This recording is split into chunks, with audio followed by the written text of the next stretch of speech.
Olá, pessoal, tudo bem? Sejam todos bem-vindos a mais uma aula de Direito Constitucional. Meu nome é Viviane Pérez e nós vamos caminhar aqui esse bloco de aulas.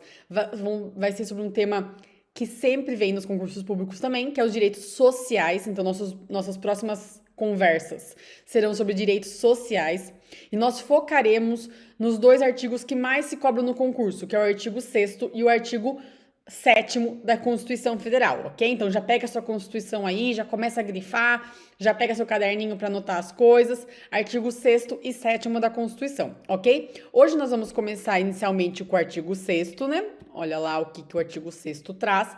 Então nós vamos falar sobre os direitos sociais, que é o artigo 6º, e em seguida nós falaremos sobre o direito dos trabalhadores urbano e rural.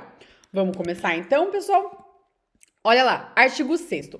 A Constituição, ela traz um rol, que é um rol exemplificativo. Ela fala, são direitos sociais. A educação, a saúde, a alimentação, o trabalho, a moradia, o transporte, o lazer, a segurança, a previdência social, a proteção à maternidade e à infância, a assistência aos desamparados na forma desta Constituição.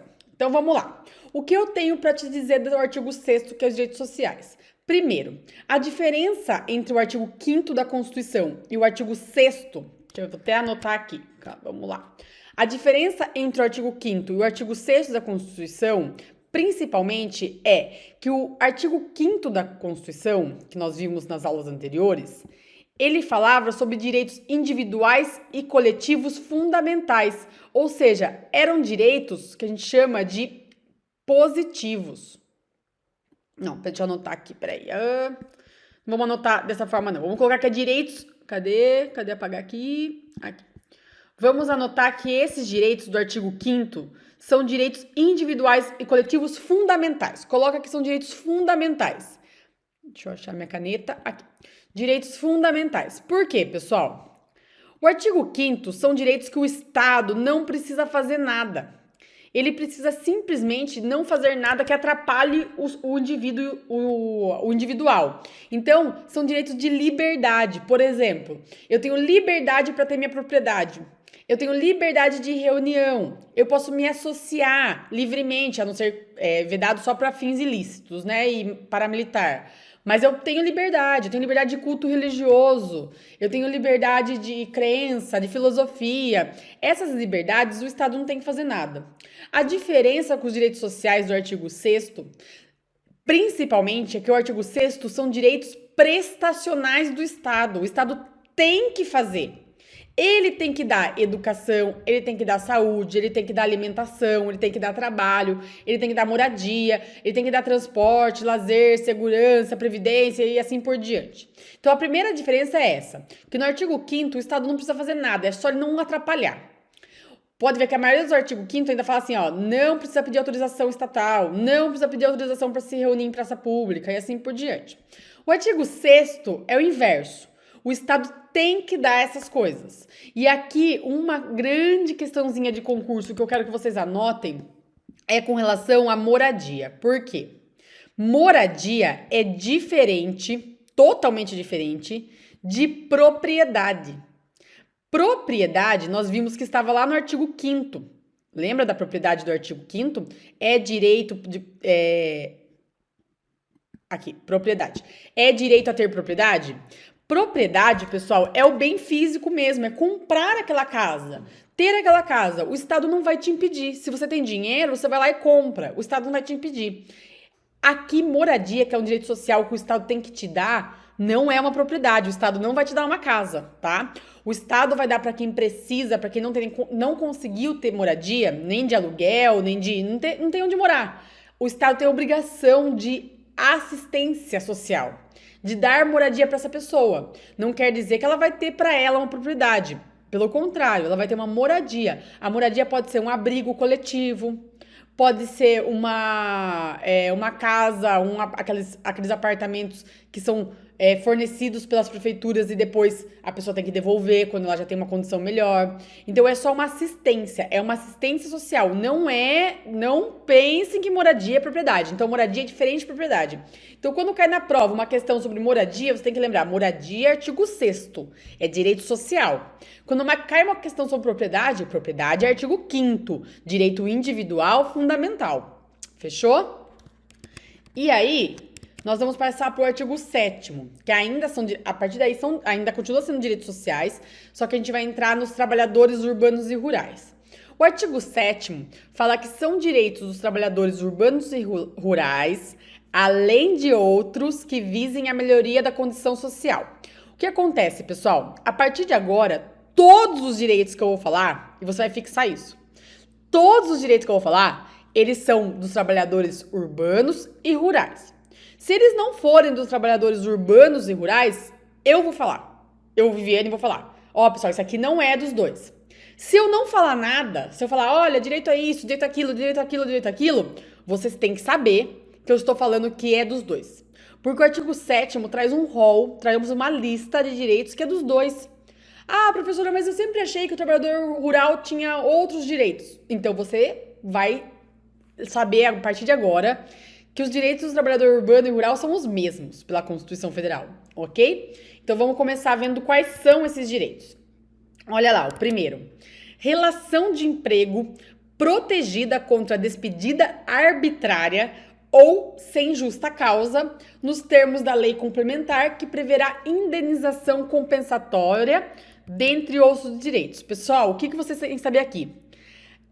A relação de emprego tanto do trabalhador urbano como rural, se ela for desfeita sem justa causa e de forma arbitrária, ou seja, arbitrário o que é, pessoal? Quando a pessoa não pede, né? Ela foi surpreendida de forma arbitrária, foi da parte do empregador. Vai ter indenização compensatória, dentre outros direitos. Então, a indenização compensatória são só para aquelas dispensas, a pessoa que foi mandada embora, que foi despedida, sem justa causa. Se tiver justa causa, já perde a indenização compensatória. E de forma arbitrária, sem ela pedir. Se ela pediu para ser mandada embora, também já perde essa parte da indenização compensatória. E aí, a Constituição fala que vai ter seguro-desemprego em caso de desemprego o quê? O quê? Involuntário, pessoal. Se a pessoa pediu para ser dispensada, ela não tem seguro-desemprego. O seguro-desemprego ele só é para pessoa que tem involuntariamente o desemprego. Então, foi mandado embora, sem sua vontade. É para seguro-desemprego. Então, é para quem foi mandado embora involuntariamente. Fundo de Garantia de Serviço. E aqui você tem que lembrar que o FGTS, Fundo de Garantia de Serviço, não importa. Não é para quem foi mandado embora. Não é para involuntário. Não é para voluntário. Tanto faz. O FGTS é garantido para todo mundo que tem uma relação de emprego. Tanto faz se for trabalhador urbano e rural. Só toma cuidado, pessoal, que lá na frente, nas aulas bem depois, quando a gente for ver serviço público, quando a gente for ver o servidor público, quem é concursado, que é o que você quer ser, nós vamos ver que não tem FGTS. O servidor público não tem FGTS. Então, toma cuidado. A gente tá falando de trabalhador urbano e rural. O trabalhador urbano e rural é quem tem relação de emprego, quem é privado. Público é totalmente diferente, tá? Então, FGTS, Fundo de Garantia de Tempo de Serviço. Não precisa ser involuntário. Outro direito do trabalhador urbano e rural, salário mínimo. E esse artigo do salário mínimo da Constituição, ele é lindo, né? Ele é quase uma poesia, olha lá. Salário mínimo, fixado em lei, nacionalmente unificado, então o salário mínimo será um para todos, capaz de atender às suas necessidades vitais básicas e as de sua família, com moradia, alimentação, educação, saúde, lazer, vestuário, higiene, transporte e previdência social, com reajustes periódicos que lhe preserve o poder aquisitivo, ou seja, para você continuar comprando as mesmas coisas, sendo vedada a sua vinculação para qualquer fim. Pessoal, faltou falar ir no McDonald's todos os domingos, né? Dá para fazer isso com o salário mínimo? Não dá, obviamente não dá. Mas o que a gente precisa aqui é saber para a prova. A prova fala que o salário mínimo é um direito do trabalhador urbano e rural E ele vai ser nacionalmente unificado para todo mundo, o mesmo salário mínimo. Ah, professora, mas aqui na minha cidade tem um salário mínimo para professor, tem um salário mínimo para bancário, tem um salário... Esses salários mínimos de categoria, eles são diferenciados, mas eles têm que se basear sempre pelo salário mínimo nacional, ou seja, não vai poder ser inferior. Nenhum salário mínimo de categoria vai poder prever salário mínimo inferior do que esse aqui, ó, o nacional. Então, esse aqui é o salário mínimo mesmo. Não dá para ninguém ganhar menos que isso sendo trabalhador urbano ou rural, tá? Então, salário mínimo nacionalmente unificado, capaz de atender às necessidades. Daí, aquelas necessidades vitais básicas, como eu já falei. Não é só da pessoa, da sua família também, como moradia, alimentação, educação, saúde, lá, tá bom? Mas o mais importante é que ele não pode ser vinculado para qualquer fim. Então, sendo vedada a sua vinculação para qualquer fim. E aí, outro direito do trabalhador urbano e rural é o piso salarial proporcional à extensão e à complexidade do trabalho. Aí sim, é o salário mínimo da categoria. O piso salarial, que é o mínimo da categoria, ele tem que ser de acordo, ele tem que ser proporcional à extensão e à complexidade do trabalho. Não dá para você remunerar o piso salarial com o mesmo que é para quem tem ensino fundamental, médio, nível superior, universitário, para quem tem pós-graduação, mestrado, doutorado, vai ter que ter pisos. Ah, e esse trabalho aqui tem periculosidade, é um trabalho mais grave. Esse aqui é um mais tranquilo, esse aqui vai precisar de mais complexidade mental, vai ser mais intelectual e assim por diante, ok? Outro direito do trabalhador urbano e rural é a irredutibilidade de salário. O salário não pode ser reduzido. Então, irredutibilidade de salário. Se você ganha 2.000, não dá para o mês que vem ganhar 1.000, tá? Então, o salário ele é irredutível. Irredutibilidade de salário. Só que tem um salvo disposto em convenção ou acordo coletivo. Ou seja, é um salvo complicado, né? Porque fazer acordo e convenção coletiva é fácil. Então, a Constituição dá essa brecha. Ele fala salvo disposto em convenção ou acordo coletivo. Nós veremos lá na frente que servidor público também tem essa irredutibilidade de salário, só que o salvo do servidor público é muito melhor, que é salvo de acordo com a própria Constituição. Então, é muito mais difícil mexer com o salário do servidor público. Por isso que você quer estar aqui, né? Por isso que você quer ser servidor. Então, aqui, a irredutibilidade de salário é salvo disposto em acordo e convenção coletiva. E aí, ele prossegue, a Constituição prossegue e fala que também é um direito do trabalhador urbano e rural a garantia de salário nunca inferior ao mínimo, para os que percebam remuneração variável. Aquela pessoa que não tem um salário mínimo de verdade, um salário fixado de verdade, ela nunca vai poder receber inferior ao mínimo. Então, por exemplo, o vendedor de loja, que ganha de acordo com comissão, ele ganha de acordo com comissão. Então, vai ter mês que ele vai ganhar super. E tem mês que ele não vendeu nada, que ele poderia não ganhar nada. Pode não ganhar nada? Não pode. Tem que ganhar pelo menos o mínimo. Então, vai ter uma garantia de salário que vai ser nunca inferior ao mínimo, independente se a comissão dele não chegou nem nesse mínimo. Pelo menos o mínimo tem que ser garantido. E aí, o 13º salário, pessoal. Nós temos o 13º salário com base na remuneração integral. Fixa isso sempre cai na prova. É com remuneração integral ou no valor da aposentadoria. O 13º salário não é com base no líquido, não é com base no bruto, não vem dessa forma. É com base na remuneração integral ou no valor da aposentadoria. Mais um direito do trabalhador urbano rural é a remuneração do trabalho noturno superior à do diurno. Ah, professora, 30%, 40%, 10%, 15%? Não me importa. Por que não me importa? Porque a prova de constitucional não vai cobrar isso. O que ela vai cobrar?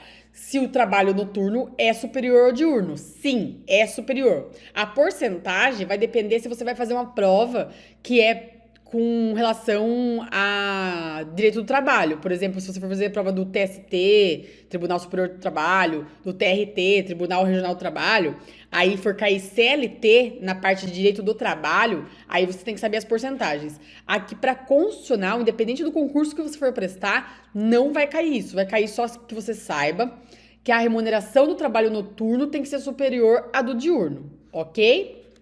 E aí, salário família pago em razão do dependente do trabalhador. Então, depende do trabalhador ter um dependente. Ele tem que ter um filho, alguém que dependa dele. Só que, além disso, o trabalhador tem que ser de baixa renda nos termos da lei. E, de novo, o que é um trabalhador baixa renda? Também não me importa, porque está nos termos da lei. A lei aqui para constitucional não cai. Então, o que eu preciso saber para constitucional? Que existe o salário família, é um direito do trabalhador urbano e rural, ele é pago em razão do dependente do trabalhador de baixa renda, nos termos da lei. É isso que eu preciso saber. Fechou?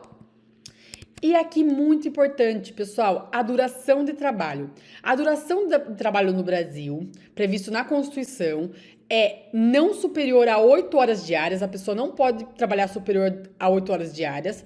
Ah, professora, mas eu trabalho 10, eu trabalho 9. Então, mas daí você deve ter horário de almoço, né? Ah, se eu trabalho 9 e tenho uma hora de almoço, aqui as 8 horas é líquida. É as horas que você trabalha mesmo, tá? Então, duração de trabalho normal não superior a 8 horas diárias e 44 horas semanais. 44 horas semanais. É e, não é ou, tá? Fixa isso. É não, eu vou anotar aqui pra vocês lembrarem, ó. É e, já caiu várias vezes na prova ou e deixar a questão errada. Duração de trabalho normal não superior a 8 horas diárias e 44 semanais. Facultada a compensação de horário e a redução de jornada mediante acordo ou convenção coletiva. Sempre a parte de trabalhador urbano e rural tem esse mediante acordo ou convenção coletiva. Acordo e convenção coletiva são aqueles acordos feitos entre sindicatos e empregadores e empregados, né? Então, isso pode excetuar, acaba fazendo salvo a Constituição Federal. Mas o importante é que você saber que o máximo é 8 horas diárias e 44 semanais. Então, se a pessoa já trabalha 8 horas diárias por semana e ela trabalha 5 dias por semana, ela não vai chegar nos 44 horas, vai chegar nos 40. Mesmo assim, ele não pode trabalhar 9 por dia. Não pode, tem que ser no máximo 8.